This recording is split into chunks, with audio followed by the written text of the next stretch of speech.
வணக்கம். ஆரோக்கியம், சந்தோஷம், வெற்றி இதெல்லாம் வேணும்னு யாருக்கு தான் ஆசை இருக்காது. ஆனா இதுக்கெல்லாம் உங்க மனசோட சக்தியே போதுன்னு சொன்னா நம்புவீங்களா? ரெவரண்ட் ஐக் அப்படிதான் சொல்றாரு.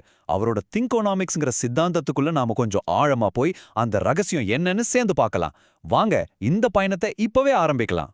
பொதுவா நாம சக்தியை எங்க தேடிட்டு இருக்கோம்? வெளியில. பணம், பதவி, மத்தவங்க கிட்ட இருந்து கிடைக்கிற அங்கீகாரம், இப்படிதானே? ஆனா ஒரு நிமிஷம் யோசிச்சு பாருங்க, உண்மையான எல்லையில்லாத சக்தி உங்களுக்குள்ளே இருந்தா எப்படி இருக்கும்? இந்த கேள்வியில இருந்து தான் திங்கோனாமிக்ஸோட முதல் பாடமே தொடங்குது. இந்த தத்துவத்தோட முதல் படியே ஒரு பெரிய ஷாக்கா இருக்க போகுது. ஏன்னா உங்க சக்தி எங்க இருந்து வருதுங்கிற உங்க மொத்த பார்வையுமே இது மாத்த போகுது. கடவுள்ங்கிற வார்த்தையை கேட்டாலே நமக்கு என்ன தோணும்? வானத்துல இருக்கிற ஒரு சக்தி இல்லையா? ஆனா ரெவரண்ட் ஐக் இங்கதான் ஒரு பெரிய ட்விஸ்ட் வைக்கிறாரு.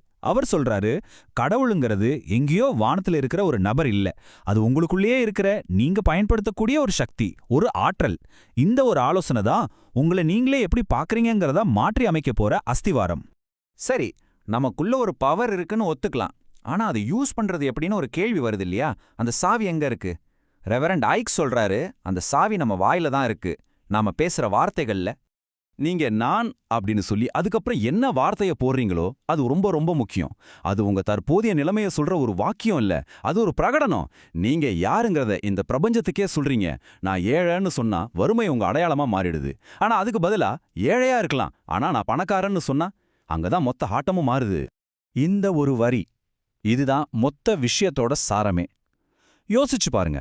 நீங்களே உங்களுக்கு ஒரு சின்ன வட்டத்தை போட்டுக்கிட்டு அதுக்குள்ள அடைஞ்சிருந்தா உங்க வாழ்க்கை எப்படி அந்த வட்டத்தை விட்டு வெளியே வரும்? நீங்க உங்களை எப்படி பாக்குறீங்களோ அதுதான் உங்க வாழ்க்கையோட எல்லைக்கோடு. இப்போ உங்க மனசுல ஒரு கேள்வி ஓடிட்டு இருக்கும். என்னப்பா இது, கையில காசு இல்லாம நான் பணக்காரன்னு சொன்னா அது நம்மள நாமளே ஏமாத்திக்கிற மாதிரி இல்லையா? கரெக்ட், இது ஒரு நியாயமான சந்தேகம்தான். இங்கதான் ஒரு சின்ன ஆனா ரொம்ப முக்கியமான வித்தியாசம் இருக்கு. நீங்க உங்க பேங்க் பேலன்ஸை பார்த்து பொய் சொல்லல. நீங்க ஒரு பெரிய உண்மையை புரிஞ்சுக்கிறீங்க. உங்ககிட்ட பணம் இல்லாம இருக்கலாம், ஆனா நீங்க ஏழை இல்ல. உங்க சூழ்நிலை வேற, உங்க அடையாளம் வேற.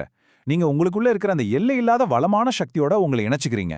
மாற்றம் மனசுல இருந்து தான் ஆரம்பிக்குது. சரி, இதெல்லாம் கேட்க நல்லா இருக்கு. ஆனா இதை பிராக்டிக்கலா செய்யறதுக்கு ஏதாவது வழி இருக்கா? ஒரு ஸ்டெப் பை ஸ்டெப் கைடு மாதிரி? கண்டிப்பா இருக்கு. திங்கோனாமிக்ஸ் அதுக்கு ஒரு 4 படி செயல்முறையா கொடுக்குது. உங்க ஆசைகளை நிஜமா மாத்துறதுக்கான ஒரு ரோட் மேப் மாதிரி தான் இது. இந்த 4 ஸ்டெப்ஸையும் பார்க்கலாம். முதல் ஸ்டெப் தெளிவு. உங்களுக்கு என்ன வேணும்னு கிறிஸ்டல் கிளியரா முடிவு பண்ணுங்க. ரெண்டாவது நம்பிக்கை. அதை அடைய நீங்க 100% தகுதியானவர்னு நம்புங்க. ஒரு துளி கூட சந்தேகம் இருக்கக்கூடாது. மூணாவது காட்சிப்படுத்துதல். உங்க மனசுக்குள்ள ஒரு சினிமா ஓட்டுங்க, அது ஏற்கனவே நடந்த மாதிரி. கடைசி ஸ்டெப் ரொம்ப முக்கியம், உணர்வு. அந்த வெற்றி கிடைச்சா எப்படி ஃபீல் பண்ணுவீங்களோ அந்த உணர்வை இப்பவே முழுசா அனுபவிங்க.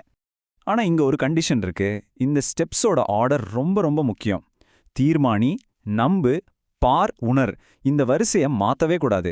இந்த வரிசை முறை தான் இந்த ப்ராசஸோட ஆன்மாலேன்னு சொல்றாரு ஐக். இது அவ்வளவு முக்கியம்.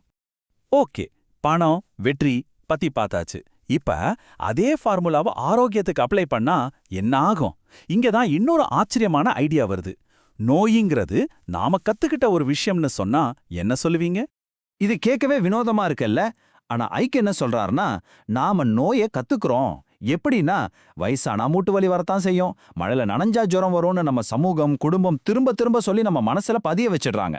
நாமளும் அதை நம்ப ஆரம்பிச்சிடுறோம். அப்படி கத்துக்கிட்ட ஒரு கெட்ட பழக்கத்தை மறக்க முடியாதா என்ன? இதுக்கு ஒரு நிஜ சம்பவத்தையே உதாரணமா சொல்றாரு. ஒரு 13 வயசு பையன் கடுமையான ஆஸ்துமாவால கஷ்டப்பட்டுட்டு இருந்தான். அந்த பையனுக்காக ப்ரே பண்ணாம ஐக்கியன் நேரா அந்த பையன்கிட்டே சொல்றாரு, தம்பி, உனக்குள்ள ஆஸ்துமா இல்லாத ஒரு பையனை தான் நான் பாக்குறேன்னு.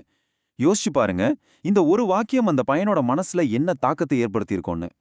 அந்த ஒரு நொடி, அந்த ஒரு வார்த்தை அந்த பையனோட மனசுல இருந்த நான் ஒரு நோயாளிங்கிற இமேஜை உடைச்சிருச்சு. அதுக்கு பதிலா ஒரு ஆரோக்கியமான பையனோட புது இமேஜ் உருவாகுது. அவ்வளவுதான், ஆஸ்துமா காணாம போடுச்சு. சரி, நம்ம இப்ப கடைசி கான்செப்டுக்கு வந்துட்டோம். இது கொஞ்சம் அட்வான்ஸ்டானது. உங்களுக்குள்ள இருக்கிற அந்த சக்தியோட எப்படி பேசணும்? கெஞ்சணுமா இல்ல கட்டளையிடணுமா? சாதாரணமா நாம கடவுள்கிட்ட என்ன பண்ணுவோம்? வழிகாட்டுங்கன்னு கேட்போம், இல்லனா ஏதாவது வேணும்னு கெஞ்சுவோம். ஆனா திங்கோனாமிக்ஸ்ல இது அப்படியே உல்டா. நீங்க கேட்கக்கூடாது, கட்டளையிடணும். ஒரு கம்பெனியோட சிஇஓ அவரோட மேனேஜர் கிட்ட போய் இதை செய்யலாமான்னு பர்மிஷன் கேட்க மாட்டார் இல்லையா? இதுதான் டார்கெட், இதை செஞ்சு முடிங்கன்னு ஆர்டர் தான் போடுவார். அதே மாதிரி தான் நீங்களும் உங்க ஆழ் மனசுக்கு தெளிவான கட்டளைகளை கொடுக்கணும். சுருக்கமா சொன்னா நீங்க தெளிவா ஒரு முடிவு எடுக்கிறீங்க. அதுதான் கட்டளை. உங்க அசைக்க முடியாத நம்பிக்கை தான் அந்த கட்டளைக்கு பவர் கொடுக்குது. அது எப்படி நடக்கும்ன்றத பத்தி நீங்க கவலையே படக்கூடாது. அத பாத்துக்கிறதே உங்க உள்சக்தியோட வேலை. நாம பார்த்த எல்லாத்தையும் ஒன்னா சேர்க்கிற ஒரு சூப்பர் பவர் இருக்குன்னா அது நம்ம மனக்கண்ணுல பாக்குறது தான். அது எவ்ளோ பவர்ஃபுல்னு ஒரு சின்ன டெஸ்ட் பண்ணி பார்க்கலாமா? இப்ப ஒரு நொடி கண்ணை மூடிக்கோங்க. ஒரு புளிப்பான எலுமிச்சம்பழத்தை எடுத்து கத்தியால வெட்டுற மாதிரி கற்பனை பண்ணுங்க. அந்த சாறு தெறிக்குது.